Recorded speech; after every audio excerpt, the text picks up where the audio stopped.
trips, né? Então, demonstra que é um inseto bastante preocupante, né?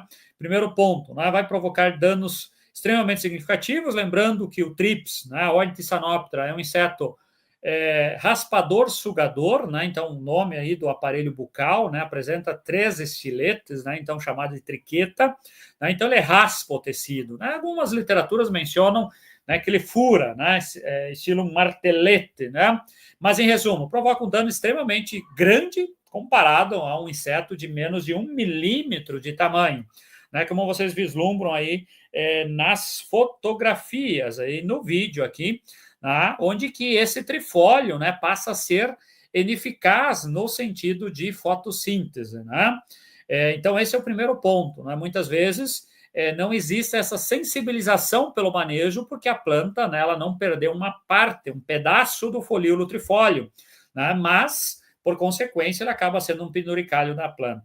Um grande desafio é que é uma praga que ocorre desde a emergência da cultura até o período reprodutivo, né? Então, esse é o principal momento que a gente considera desafiador, é nessa fase inicial, que muitas vezes o produtor não tem operacional, né?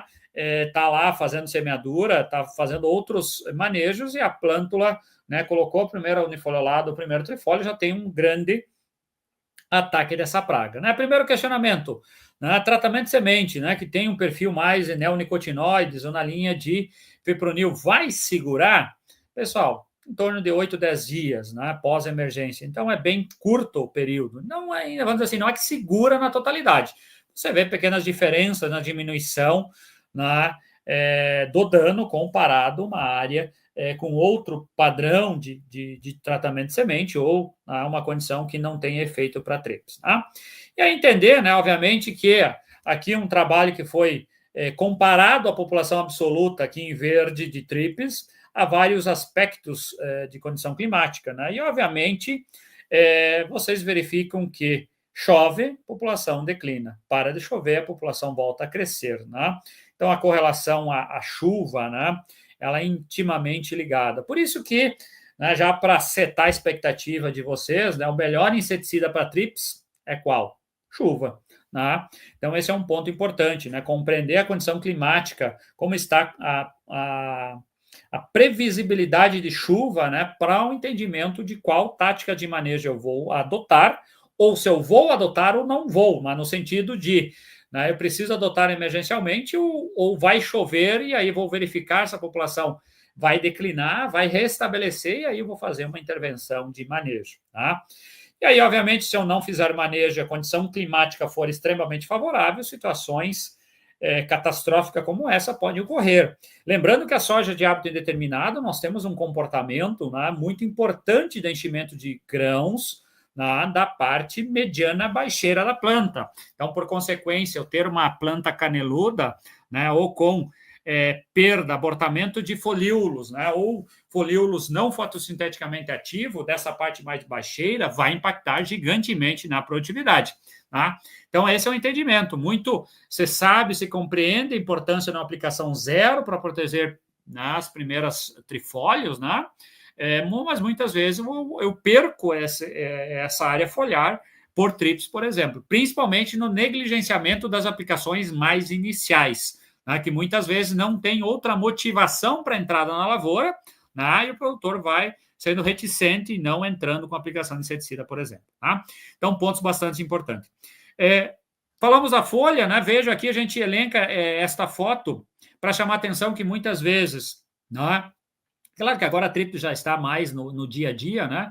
Mas no passado foi também considerado, né? Ou, infelizmente, verificado achando que é uma fito, né? De algum herbicida em pós-emergência. Então, existe esse encarquilhamento, né? Existe essa descoloração de acordo com o nível de ataque. Né? E quando nós falamos de franquinelas, né? O grande risco de abortamento de flores, né? Que muitas vezes uma grande quantidade de trips se alimentando das flores de soja. Né? Então, a gente menciona a importância de também monitorar essa parte, né? Lembrando que você vai precisar abrir a flor ou espremer a flor, aguardar 1, 2 segundos aí para esses trips começar a sair de dentro, né? Que muitas vezes ficam alojados, abrigados lá dentro. Tá? Outro ponto importante de compreensão, tá? Aqui nós estamos falando do ciclo médio aí das espécies, né? Então, para comentar as principais características, eu tenho uma postura endofítica, né? Então, o Trips fêmea tem um aparelho ovipositor que levanta a primeira camada da epiderme da folha, né? E faz a oviposição, né? Então, tem uma capacidade de colocar até em torno de 14 ovos por dia, né? Em torno de 4 dias de período de incubação de ovos, eu tenho a eclosão de ninfas, essas ninfas ficam em torno de 3 a 4 dias se alimentando, né? E tem uma preferência, né, por se alimentar de trifólios jovens, né, os folíolos extremamente pequenininhos lá, que estão fechadinhos, né? Depois, essa ninfa desce e pupa no solo, né? Então, em torno de 1 a 2 dias, né, ocorre a emergência do adulto, né? Mas o ponto importante, todo esse ciclo, né, de ovo adulto até a emergência do adulto, eu tenho em torno de 10 dias, né, que depende um pouco da temperatura, mas em torno de 10 dias, né? E o adulto tem uma vida em torno de 10 a 15 dias também, né?